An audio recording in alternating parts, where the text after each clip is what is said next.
Hi, I'm Miguel Palispis of Gadget Pilipinas. And ngayon ay mag-unbox tayo ng Lenovo Lock 15. At yes, simulan na natin.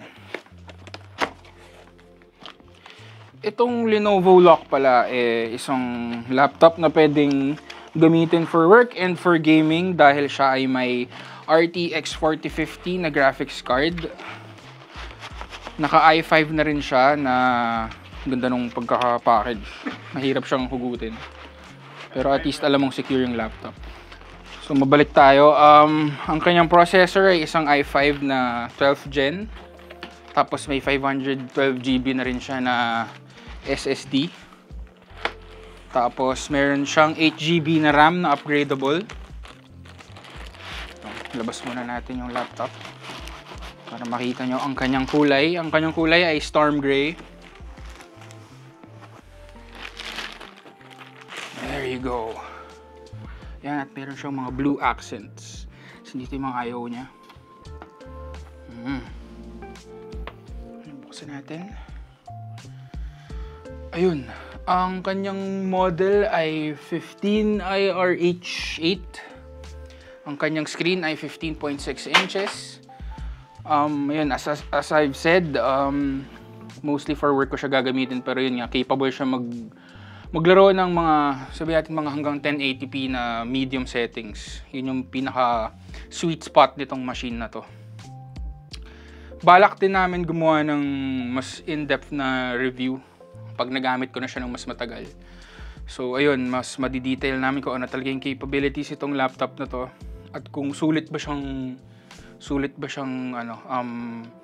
sabihin na nating entry level na gaming and slash workstation. So, ayun.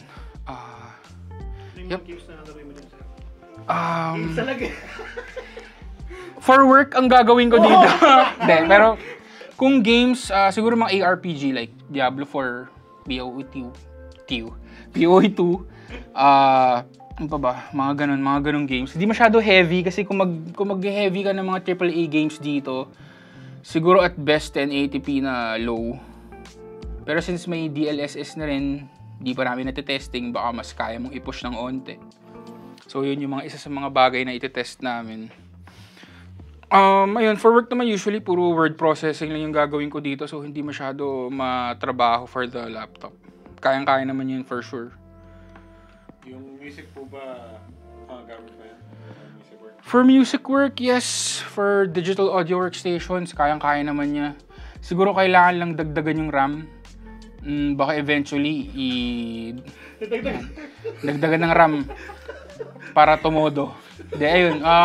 Kung gagamitin mo siya for audio work, siguro gawin mo 16GB or kung kaya gawin 32. Para kasi syempre pag dumadami yung mga plugins na ginagamit mo, malakas kumain ng RAM yun eh. Ayun. So, yep. Yung unang makikita mo naman, mapapansin mo agad na yung kanyang keyboard maganda yung pagkakapwesto ng mga keys. So para sa akin na chubby fingers, mas madali mag-type.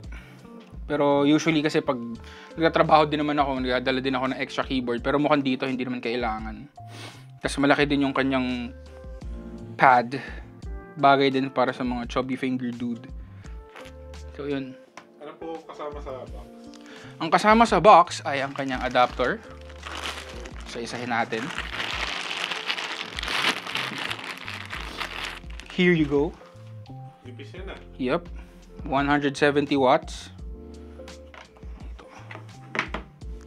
Tapos, may kasama din siyang Ay, wait lang. May pong pa isa. May kasama din siyang mouse. Basta natin isa. Yep, here you go. At yung mouse may logo din ng lock.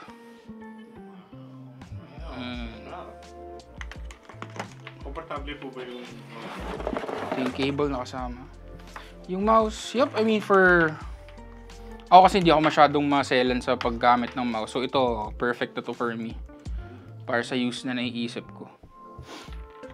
Hindi rin siya, yung feel niya hindi naman sobrang tinipid din. Kumbaga, magagamit mo talaga siya. Ako ulit si Miguel Palispis ng Gadget Pilipinas at ito ang aming unboxing ng Lenovo Lock 15 IRH8. Abangan nyo yung mga susunod na video namin sa in-depth review nitong laptop na to soon. So, yun. Thank you.